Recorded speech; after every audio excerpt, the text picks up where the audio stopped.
In this video, we delve into the 5 possible reasons why bullies bully, shedding light on the complex factors that often contribute to this worryingly common experience. Hi, I'm Jo Banks. I've been a professional executive coach for almost 15 years, and I'm sharing what I know.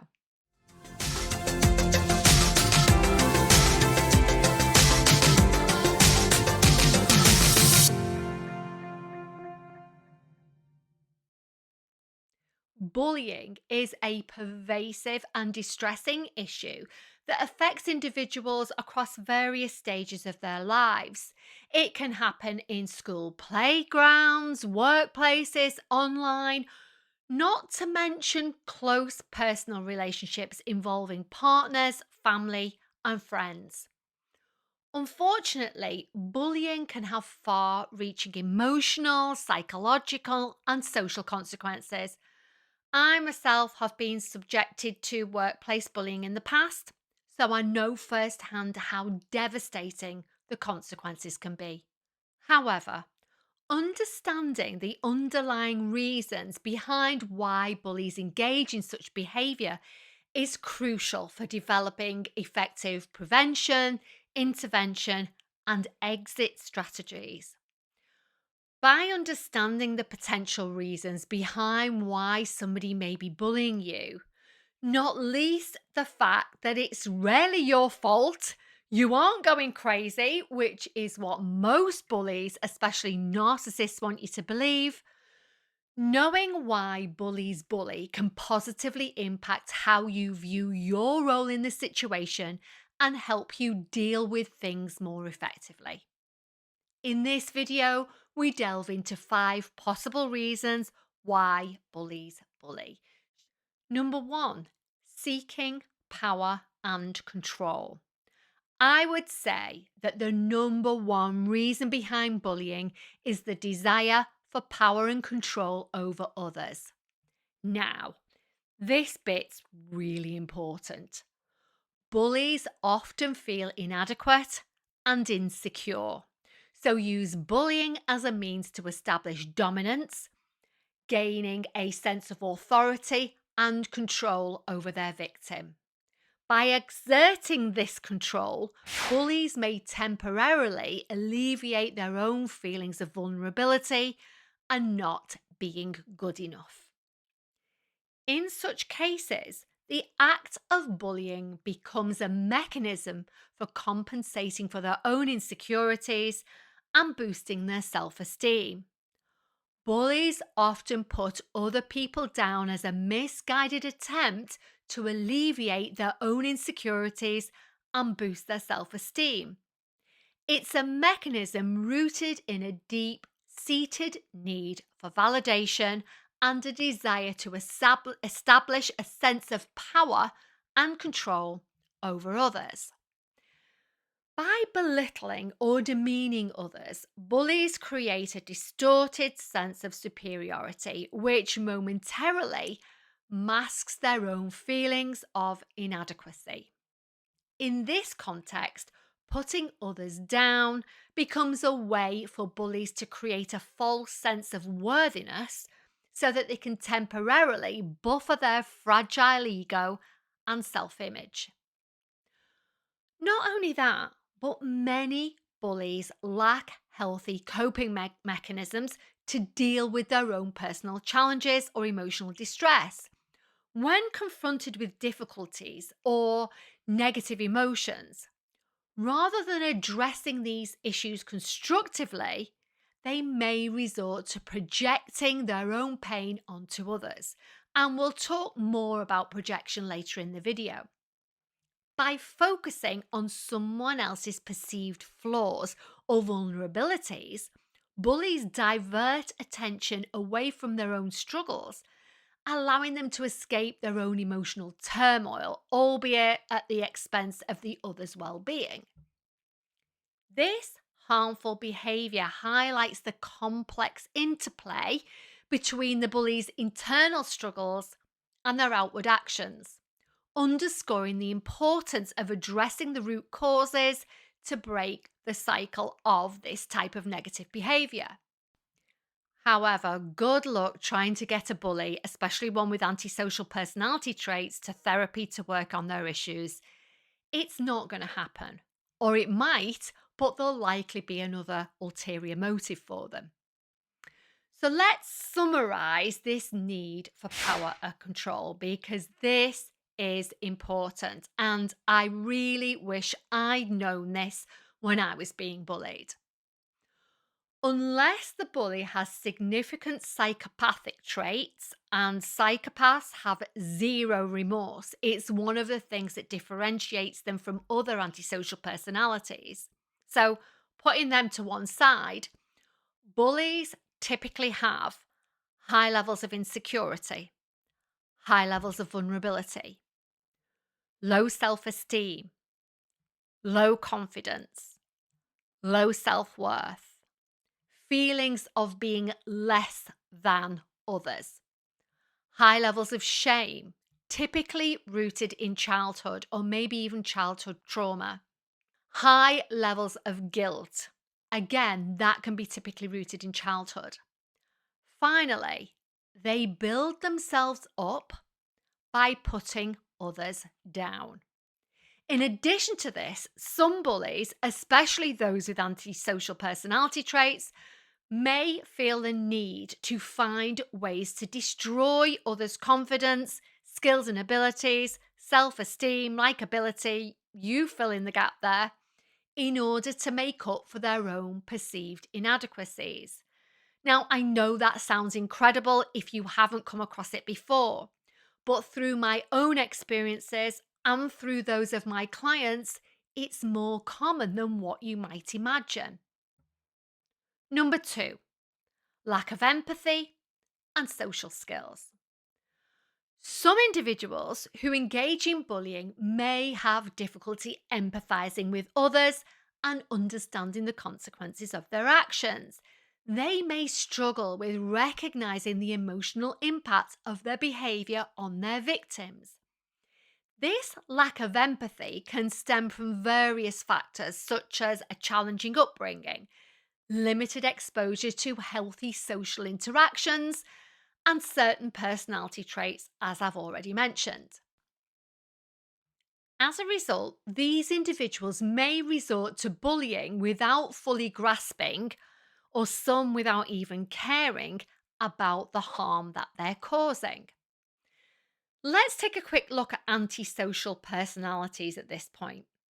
One of the key characteristics of antisocial personalities, and I'm including borderline, psychopathy, sociopathy, and narcissism, because yes, they are real things. And yes, there are lots of people wandering around out there in the world with these traits, diagnosed or undiagnosed, is a lack of empathy. However, as I've already mentioned, it's only really psychopaths who have absolutely no remorse for their actions. Although it may not seem like it on the surface, whilst non psychopathic antisocial personality types also lack empathy, that's actually one of the diagnostic traits for those types of disorders.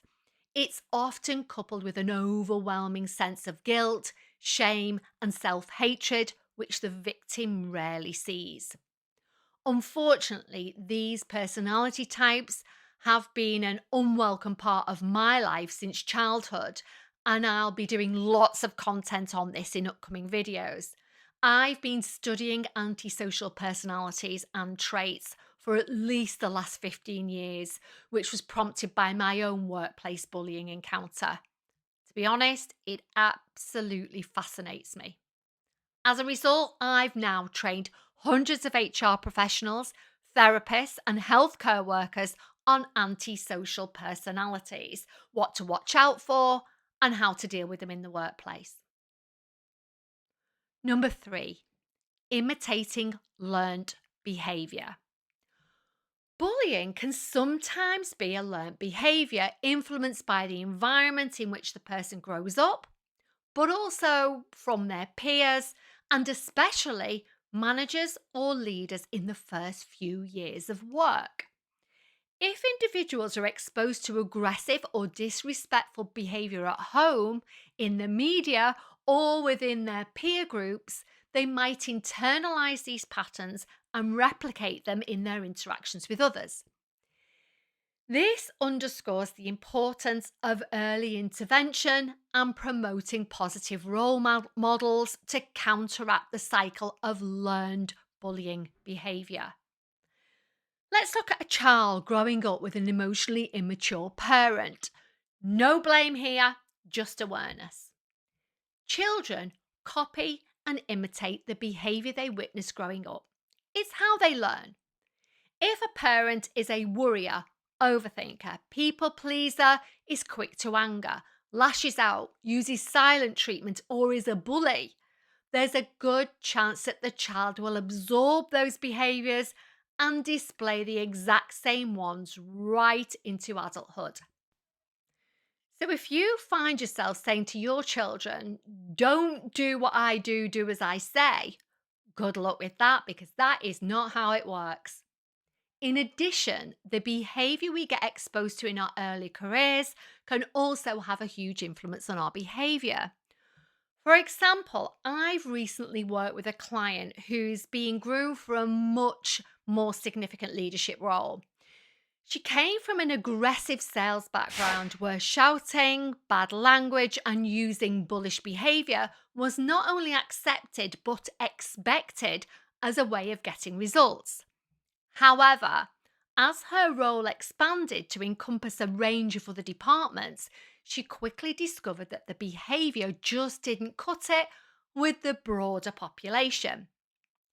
She was being perceived as bullying and intimidating people rather than using a collaborative approach. Luckily, she is very self aware and was open to learning. So I was able to educate her and teach her lots of tools and techniques to increase her emotional intelligence. Number 4, influence of social dynamics. Group dynamics and a desire to fit in can contribute to bullying behaviour. In certain situations, individuals may join in or initiate bullying to gain acceptance or approval from their peers. A fear of becoming a target themselves or being excluded can motivate people to participate in bullying as a means of self-preservation within the group. We are driven by the need to belong. It goes way back to our early ancestors when being excluded from the tribe meant almost certain death. That's why it hurts so much when we feel excluded from a group or when we think that people don't like us. The need to be liked and accepted is deep rooted as a survival mechanism. We even use exclusion as a punishment in our jail systems. Think of solitary confinement. It's the worst punishment we have for inmates. Those dynamics highlight the intricate relationship between peer pressure, social acceptance, and bullying.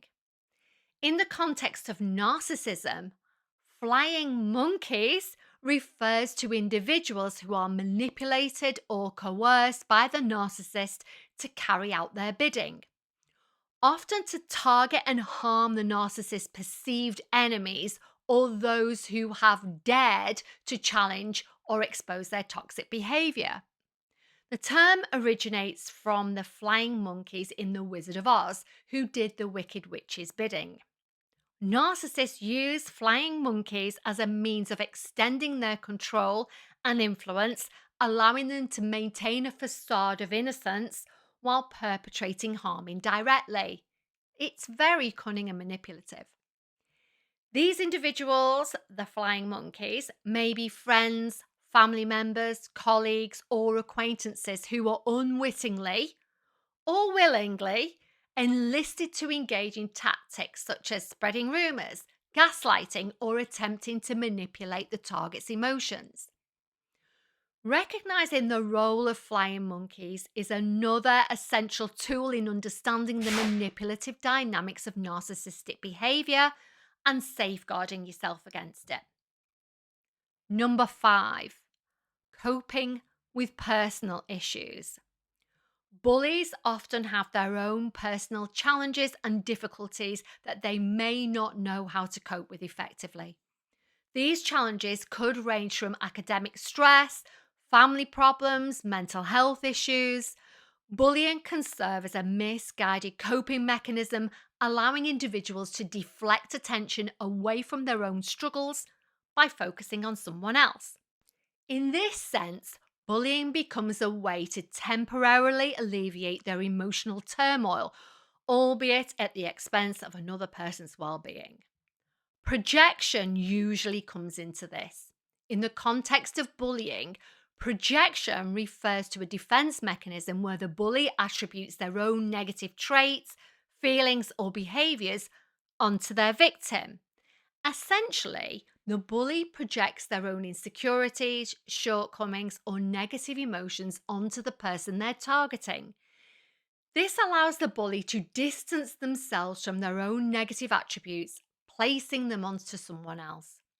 Projection can manifest in various ways during bullying, such as the bully accusing their victim of the very behaviors or traits that they themselves exhibit, or projecting their own feelings of inadequacy onto the victim by belittling or demeaning them. By projecting their own issues onto their victims, bullies can avoid confronting their own problems and maintain a false sense of superiority or control.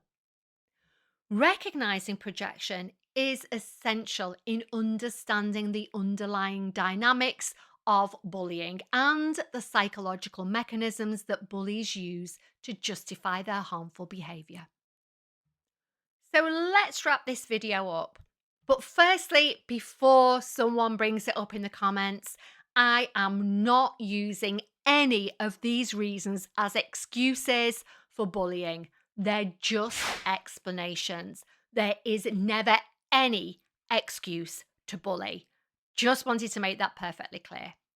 However, the reasons behind why bullies engage in their hurtful behavior is multifaceted and interconnected.